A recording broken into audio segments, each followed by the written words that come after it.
सभी बीएलओ साथियों का मेरे यूट्यूब चैनल में हार्दिक स्वागत अभिनंदन। जैसा कि नए अपडेट के अनुसार बीएलओ ऐप से प्रीवियस मैपिंग ऑफ एसआईआर के टैब को हटा दिया गया है, तो सभी बीएलओ साथियों की ये चिंता है कि जब हम फील्ड में पुत्र वधू से संबंधित जानकारी लेकर उनकी मैपिंग कैसे करेंगे। तो इस वीडियो के माध्यम से हम ऐसी स्थिति में पुत्र वधू की मैपिंग तथा मैपिंग के पश्चात किस प्रकार ई निमर्सन फॉर्म गणना पत्र ऑनलाइन किया जाएगा, इस सारे प्रोसेस को समझेंगे। सबसे पहले जैसे ही हम बीएलओ ऐप खोलते हैं, special intensive revision SIR tab को दबाएंगे तो हमारे सामने भाषा चयन के उपरांत जो नया पेज खुलता है उसमें दो विकल्प दिखाई देते हैं। पहला ईएफ डिस्ट्रीब्यूशन ट्रैकर तथा दूसरा और अंतिम जो विकल्प है वो है फिल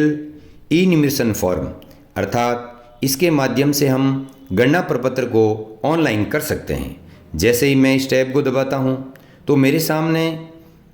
मेरी भाग संख्या के मतदाता क्रम के अनुसार दिखाई दे रहे हैं, परंतु मैंने जिस मतदाता का गणना प्रपत्र भर रखा है उस पुत्र वधू की मैं क्रम संख्या 315 जैसे ही यहाँ पर दर्ज करता हूँ तो मेरे सामने उसका टैब दिखाई दे रहा है, उसका नाम, एपिक नंबर और उसकी सीरियल नंबर दिखाई दे रहे हैं। अब जैसे ही मैं फिल फॉर्म करूँगा, क्योंकि इसका पहले मैपिंग नहीं हो रखी है तो पहले मैपिंग संबंधी जानकारी को ऑनलाइन करना होगा और फिर फिल फॉर्म का जो है प्रोसेस शुरू होगा। तो जैसे ही मैं फिल फॉर्म को दबाता हूँ तो मेरे सामने यहाँ सिस्टम सजेस्टेड की स्थिति दिखाई दे रही है, जिसमें इस पुत्र वधू की 2025 की सूचनाएं हमारे सामने प्रदर्शित हो रही है। परंतु हम सिस्टम सजेस्टेड के अंदर न जाकर इसके पास के टैब सर्च, जो कि आपको गोल घेरे में दिखाई दे रहा है, इसको हम दबाएंगे और जैसे ही हम इसे दबाते हैं तो हमारे सामने पुनः उसी मतदाता की सूचनाएं दिखाई दे रही है और यहाँ पर हमें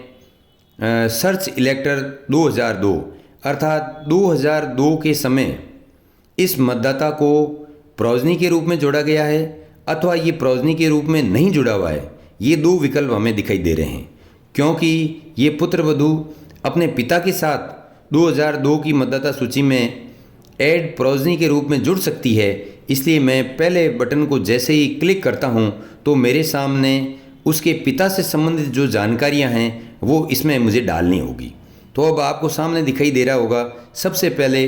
सेलेक्ट स्टेट, क्योंकि बहुत सारे बीएलओ साथियों का ये भी सवाल था कि यदि कोई मतदाता अन्य राज्य से है तो उसकी मैपिंग कैसे करेंगे। तो यहाँ पर जैसे ही हम सर्च स्टेट के अंदर जाते हैं तो जिन राज्यों में एसआईआर का काम चल रहा है या नहीं भी चल रहा है, सारे स्टेट हमें दिखाई देंगे और जिस राज्य का चयन करना है उसे हम चयन कर लेंगे। मेरी पुत्र वधू जो 315 क्रम पर है, उसके पिता का जो 2002 की वोटर लिस्ट में नाम था वो राजस्थान में ही था, इसलिए राजस्थान का चयन कर लिया जाएगा। और फिर जैसे ही मैं डिस्ट्रिक्ट का ज़िले का चयन करता हूँ तो इसमें जोधपुर के विकल्प का चयन कर लूँगा।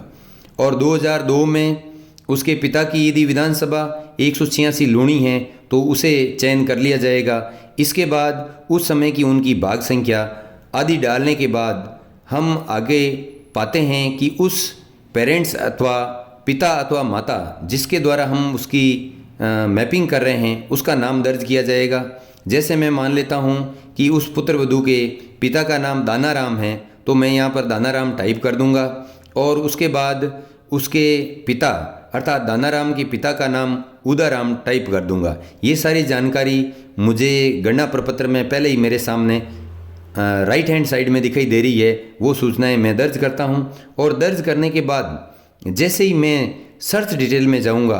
तो 2002 के समय उनके पिताजी की जो सूचनाएं हैं वो हमारे सामने दिखाई देगी और यदि ये सूचनाएं सही है तो हम इसमें वेरीफाई और कंटिन्यू का जो टैब दिखाई दे रहा है इसको क्लिक कर देंगे। और जैसे ही हम क्लिक करते हैं तो अब हमारा ऑनलाइन ईएफ का कार्य जो है वो शुरू होने जा रहा है। और इसमें सबसे पहले हमारी जो मतदाता पुत्र वधू है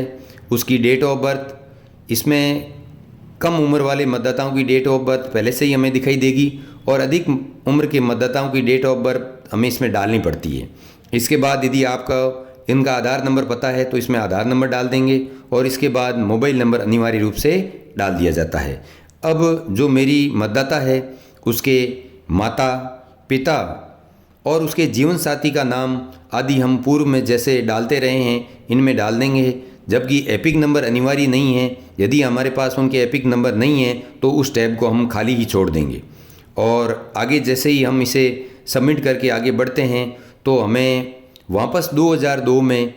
इसके पिताजी की सूचनाएं दिखाई देगी और आपसे इसमें पूछा जाएगा कि इस 2002 की जो मतदाता सूची की जानकारी है, मतदाता के साथ इसका क्या संबंध है। तो इसमें क्योंकि ये इनके पिताजी हैं तो पिताजी चयन कर लिया जाएगा, फादर। इसके बाद हमें गणना प्रपत्र का जो मुख्य पेज है उसको यहाँ पेज 1 के नाम से बताया जा रहा है, उसको चूज़ फाइल के माध्यम से उसका फ़ोटो ले लेंगे और उसके बाद इसके पीछे के भाग को जहाँ यहाँ पर अपलोड पेज नंबर 2 दिया गया है चूज़ फाइल के नाम से, इसको भी इसमें अपडेट कर दिया जाएगा। अंत में हमारी जो पुत्र वधू के रूप में मतदाता है उसका पासपोर्ट साइज़ फ़ोटो अपलोड और क्लिक फ़ोटो के माध्यम से इसको भी यहाँ पर अपलोड कर दिया जाएगा। और जैसे ही हम अपलोड करके सबमिट का बटन दबाएंगे तो हमारे सामने ये गणना प्रपत्र सक्सेसफुली होने का संदेश हमारे सामने दिखाई देगा और इस प्रकार हम अपने गणना प्रपत्र का BLO ऐप के माध्यम से फीडिंग कर सकते हैं। आपको यदि मेरा वीडियो अच्छा लगा तो मेरे चैनल को लाइक, शेयर और कमेंट करना ना भूलें।